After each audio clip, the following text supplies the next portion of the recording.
Olha a vida. Eu vim fazendo muito comigo.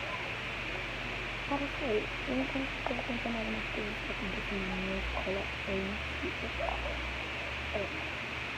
Toda essa paleta aqui da Miss Rose.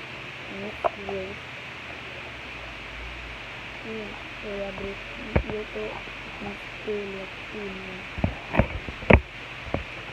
Um espelho aqui que dá pra ver.